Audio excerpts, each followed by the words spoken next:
Jay here, Stretford, Paddock. This is the Paper Talk. As you can see, we're live. We're in the studio. Get involved in the chat and the comments. Going to be talking about all the latest Manchester United news. Going to be talking about Ruben Amorim. Going to be talking about potential January transfers. Yes, we're already looking ahead to the January transfer window. And we'll be talking about the state of Manchester United Football Club on the whole. What is going on from the academy level downwards? It looks like there's all sorts going on that we need to discuss. So make sure you're hitting that like button. You are subscribing to the channel if you're not doing so already. And you're giving us a share.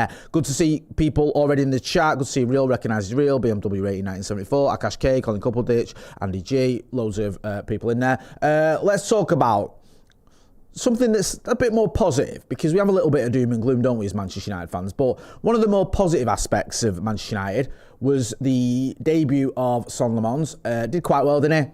Against Sunderland, got a clean sheet, looked quite commanding, and there was a little, maybe ones where he came out of his box, he was a little bit like, what's happening here? But nothing major. And there's an opinion piece in the Manchester Evening News, Stephen Railston, and I do like the Evening News opinion pieces. They do mix it up a little bit with some facts and their opinion, which obviously, and I think it works quite well. So it says here about his impressive debut, and there was also that "Are you Schmeichel in disguise?" was chanted. Some people having a bit of a meltdown over that. I spoke about that yesterday. But it says here, the chant alone is enough to tell you how Lammens performed on his Manchester United debut last weekend. He made a confident first appearance and kept a clean sheet and a comfortable 2-0 win. It's only early doors, isn't it, obviously. Don't want to get too carried away, but you want him to have a good start, because some people, even people that have gone on to have a fantastic Manchester United career, looking at Patrice Evra as a prime example, have ropey starts. Others have ropey starts and they never get over it. And especially as a goalkeeper, because it's a very unforgiving position. If you have a bad debut, if you make a mistake, then you might never get going as Manchester United goalkeeper. So just to get that one out of the way, you've had a good debut, you've got a clean sheet, right, let's move forward. We'll wait and see what happens with Lammens, but it was a positive debut. And there's nothing like playing for Manchester United. No matter how well he's done in Belgium, playing for Manchester United is a huge step up. The pressure is just unimaginable. So you can only find out whether a goalkeeper is good enough once they play for Manchester United, because I've seen it so many times over the years, where big goalkeepers with big reputations have come in and struggled. And Manchester United have been through so many goalkeepers, and not just, people often talk about post-Peter Schmeichel, pre-Edwin van der Sar. Even before that, we had Joe Seeley on the channel quite a few times. His dad, Led Seeley, came in for an FA Cup final replay.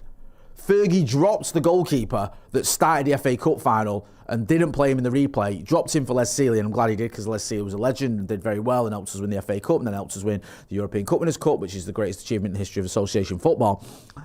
That just shows you the levels, though. There's always been at Manchester United where goalkeepers have struggled, goalkeepers have found it a little bit too much to handle. You got to Peter Schmeichel, who obviously after Seeley's Schmeichel years were fine. Then you had this sort of merry-go-round of goalkeepers, and no matter who we tried, it just didn't quite work. We tried Fabian Barthez, who was literally the best goalkeeper in the world, everyone thought, and was a World Cup winner. He struggled. Matt Bosnich had been at the club, had gone to Aston Villa, had done very well indeed, was a proven Premier League player who'd been at Manchester United. He came in and he struggled massively. Then you had the likes of Roy Carroll, you had the likes of Tim Howard, who did okay, weren't quite good enough. It wasn't until you got, obviously, to Van der Sar, then obviously post Van der Sar, Ben Foster wasn't up to it. Cusack never really looked like happening for him. Anders Lindegaard, didn't happen for him. David De Gea had that long spell where it looked like he was going to be at United forever. And then he fell off, didn't he, after the 2018 World Cup. Struggled a little bit, even though he kept his place for a few years. By the time he left, people want to rewrite history. By the time he left, a lot of people thought it was the right move for him to go. Myself included, if I'm being brutally honest. And let's not forget, along the way, there was a time when Dean Henderson was getting in the team ahead of him under Ole Gunnar Solskjaer. So it is a very, very difficult position. And I'm relieved that Lammens has had a good debut. Can't say too much into it. Doesn't mean he's going to have the greatest United career, but it's a good start, a positive start, following the footsteps of many goalkeepers who've struggled right from the off. So long may it continue. I was, pleased to see him get that clean sheet. Akash K says, feels like Lammens is the second coming of Courtois. CTB saying what I was talking about. After Schmeichel, it took a few punts on Barthez, Howard, etc. before we found Van der Sar. Kevin Credible says, let's never forget that Tahibi won man of the match in his first game. That's true, and I mentioned that a lot. At Anfield, no less. So it doesn't mean just because you have a good first game, you're going to have a great career, as I've just said. But you do want him to play well in his first game, and he did that. Carl Ray says, morning Jay and morning to the Red family. Chris Griffith says, gives me Van der Gaal vibes, which isn't a bad thing, as he was boss. Yeah, he was very good, Raymond Van der Gaal. The problem with Van der Gaal is when Schmeichel left, I think Van der Gaal was getting on a little bit. He was in his mid-30s himself, so it wasn't like he was a long-term option. So Manchester United had to move to replace both Schmeichel and Van der Gaal. Let's talk about something that ain't going to happen. So Manchester United and Newcastle United make contact to sign Barcelona player in January. United and Newcastle among the clubs looking at Barcelona's Marc-Andre Ter Stegan ahead of the January transfer window. Hang on a minute, it doesn't even say that. Ahead the January window. Is that grammatically wrong? Ahead the January window. Should it not be ahead of the January window? That's according to Sport, who report Manchester United and Newcastle contacted Barca for the goalkeeper. The Germany international suffered a back injury in July. It is currently on the sidelines. The 33-year-old is expected to make full recovery by the end of November. Hansi Flick made summer signing Joan Garcia is number one this season. He's also on the sidelines and is expected to return. Listen, I don't think we're going to bring in another goalkeeper in January. I just don't. You can get rid of that. Don't see it happening. You may disagree. Let me know what you think about that one. It feels a bit like, of all the things that ain't going to happen, this isn't going to happen the most. I would be very surprised if Manchester United went out and bought another goalkeeper in January. I think the only way that would happen is if Lammens has an absolute stinker between now and January and everyone realises he's not up to the job, and we know we can't go back to buying Deer, so we decide to bring in another goalkeeper. But I don't think that will happen. I think Lammens will be fine. Let's talk about Adam Wharton. Right. Bear with me here, because we're going to try and sort of pick through how this can affect Manchester United. Because on the surface, you think Adam Wharton says missing out on England call-up is not the end of the world. He's not been called up to the England squad, despite playing very well. It says Adam Wharton has revealed he will spend the international break with his grandparents rather than Thomas Tuchel after being overlooked for an England call-up. The Crystal Palace midfielder said he was philosophical about missing out on a place in Tuchel's squad to face Wales and Latvia by saying it was not the end of the world, but instead of jetting off on holiday, the 21-year-old will visit his family. Wharton, who has won one cap, was in England's Euro 24 squad, and it was originally picked by Tuchel for the September doubleheader against Andorra and Serbia before withdrawing due to injury. But while he's fit again and in fine form for Palace, he was omitted despite the England manager saying he merited a place. Well, that makes loads of sense, doesn't it? You merited a place, but I'm not giving you one. Look, he said he's had a message there. You can read that. He said he's had a message off Thomas Tuchel, and he's close and deserves to be there, but he's going to stick with the same team. I'm looking at the midfielders that Tuchel has taken or has called up. You've got, if you're looking at actual midfielders, you've got Jordan Henderson, you've got Elliot Anderson, you've got Declan Rice, Ruben Loftus-Cheek, who can play, I think, in a few different positions in midfield. You've also got Morgan Gibbs-White, who's a different type of player, as is Morgan Rogers. I'm a bit baffled by that. I think Adam Wharton has been pretty much superb for Crystal Palace over the last, well, pretty much since he got there, but certainly over the last 6 months or so. Very surprised that Tuchel hasn't called him up. And I think this could be advantageous to Manchester United, if allow me to get perhaps ahead of myself. But you know full well, if Adam Wharton's playing for England, if Adam Wharton does well for England, his value is going to increase. It just is. Elliot Anderson, his value has skyrocketed just because he's had a few good games for England or a couple of good games for England. There's nothing wrong with that. It's just the nature of the beast. It always happens. It happens all the time. If you'd have sold Kobe Mainoo, and don't for 1 second think I'm advocating that, because I ain't, after the Euros final, you probably could have got 100 million or something stupid for him. Well, not stupid because he's mint, but you could have got something because he played really well for England in a major tournament. Now his value is probably diminished because he's not even getting in the United squad in a minute, or United team. So England just skyrockets your value.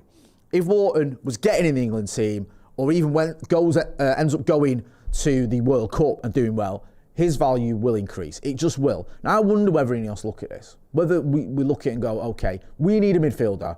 Adam Wharton fits the bill. I know some people saying we need someone who's got a bit more legs. I think Adam Wharton could play in his midfield. I really do. You may disagree. Get involved in the chat in the comments. Do any else look at this? Do they consider this? Do they wonder whether now or January might be the time to try and get Wharton? Could we get him in January? Because Palace are flying, don't forget. They are. And there's a good chance Liverpool come back in for Mark Gay. So does that leave it ropey, trying to bring in another Palace midfielder? Have we got the money? I think you could make that happen if you wanted to. I really do. Maybe, and allow me, again, I'll get carried away. Maybe if Kobe Mainoo's not getting the team, you could even offer him out on loan. Say, look, you can loan Kobe Mainoo to the end of the season. We'll have Adam Wharton. We'll give you some dough for him. I'm not saying swap because I want to keep Kobe. But I don't know. Maybe that's a bit too complicated. But I certainly think there's that value in looking at Wharton early if you can get him. It just depends whether Palace would be willing to sell and what the value would be and what the price would be, whether Ineos could afford it. Let's not forget as well, Ineos have sent out Rasmus Højlund on loan, I think, with an option to buy, as an obligation to buy if Napoli get Champions League spots. He's doing very well there, Rasmus Højlund. It looks like that's going to be a permanent move. Marcus Rashford has gone to Barcelona and done very well. There's a good chance we get money in for them in the summer. So maybe Ineos could say, look, we're going to get some dough in the summer, like the way things are. Let's spend it already on Adam Wharton. Let me know what you think. Do you disagree? We're going to get to Carlos Baleba in a minute because he's the one that's been linked more heavily with a move to Manchester United than Adam Wharton has.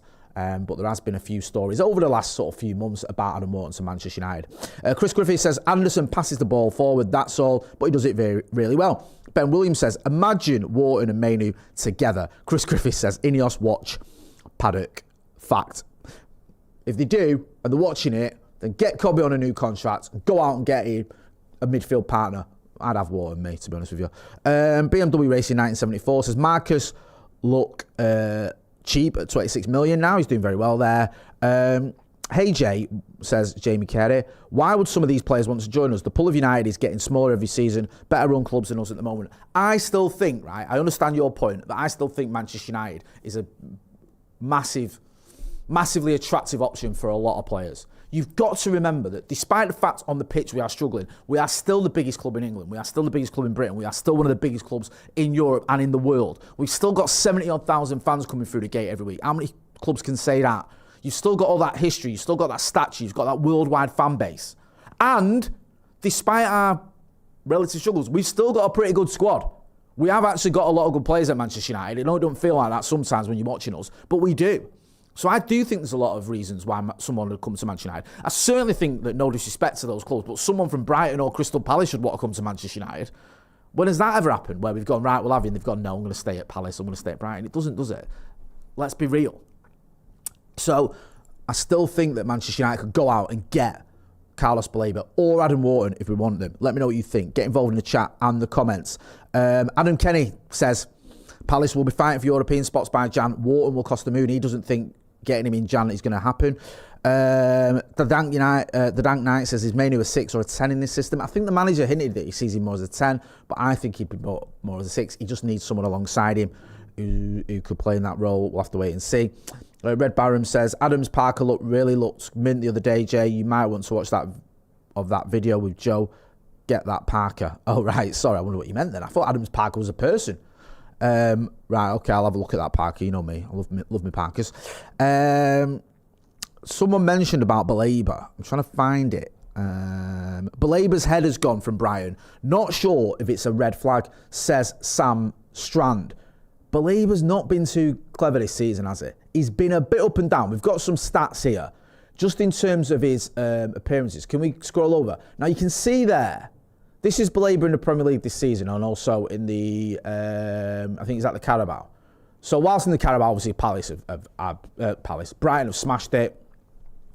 So you can't look too much into the amount of game time he's had there. In the Premier League, he's not played 70 minutes in a game yet, has he? He's getting subbed quite a lot. Now it's not the be all and end all. You could be getting subbed because the game's won and you want to get rested. But you look at some of those games, none of them look like comfortable wins. There's one maybe comfortable win over Chelsea. He's getting subbed, and his performances, from what I've seen, from like player ratings, from certain conversations that are going on social media, is that he hasn't been that good this season. He's not been as good as he has been the last 2 seasons. I think if you care, he's one of his rate was it on FOTMob. His rating is around 6.58. Again, it's flawed. It's an opinion, and you can look at that in many different ways. But on the whole, the impression you get of Carlos Baleba this season, and the manager's even addressed it, let's not forget. His manager's spoken about this, about maybe his head's been turned a little bit. With all the Manchester United links, it is slightly concerning. And I know he's a completely different player, right? But I remember, it's a similar position, but he's not the same. I remember when it was Bissouma was linked with Manchester United a few times, a little while ago. I remember watching him at Old Trafford for Brighton, and he was shocking. I just wonder whether this plays in the mind of Ineos. When you're looking at a move, do you think now is the time to go for him in January? Do you think, look, there's still a player there, maybe his head's been turned, and that's why we're not seeing the levels that we usually see from him. Do we go for him early? Because Brighton might look at it and go, well, you know what? He's getting subbed every week. He ain't the same player. Get rid. If you can get decent money for him. Or do you wait till the summer, which seems to be the most likely option? And then do you make a decision in the summer? Because the problem is, if he doesn't sort himself out, by the summer, he might have even played his way out of that move. Or, the flip side, if he has sorted himself out and we start seeing the player that we've seen more recently over the last 2 seasons, are we back to 100 million price tackle? Let me know what you think. What do you think is the right option here? Do you think we should go for Wharton? Do you think we should go for Baleba? Do you think we should try and make moves in January? Do you think we should wait till the summer? I want to know what you think. I think there's money there. I think you can find money for these players. Chris Griffith says, Red Baron said it was multicoloured. Chris Griffith says, a multicoloured Parker, the game's gone. Maury Boogie says, Jay, do you think Baleba is not playing as well because he didn't get the move? That worries me a little bit. I understand that sometimes players can get unsettled when they've been linked with a big money move or a big move, and it's like, oh, I could have gone to United. But look at someone like Mark Gay. Now, I know Palace lost to Everton, but Mark Gay, I think he was linked with a move to Liverpool, and despite what you may think about Liverpool Football Club, they are relatively big. Didn't get it, but I think his performances have kept up. I don't think he's been a bad player for Palace since then. I think you've just got to keep going, haven't you? And it's a little bit concerning when players do let the standards slip because they didn't get a move. Now, I don't know whether that's just the unsettling nature of it, not spat his dummy out or anything. It's just like, oh, I thought it was going to United at one point. I thought it was going to happen. It didn't. Oh, no. Just might get in the head a little bit, or maybe the sulking a little bit that affects performance. I doubt it's sulking. I doubt he's sort of going out onto the pitch and he can't be bothered.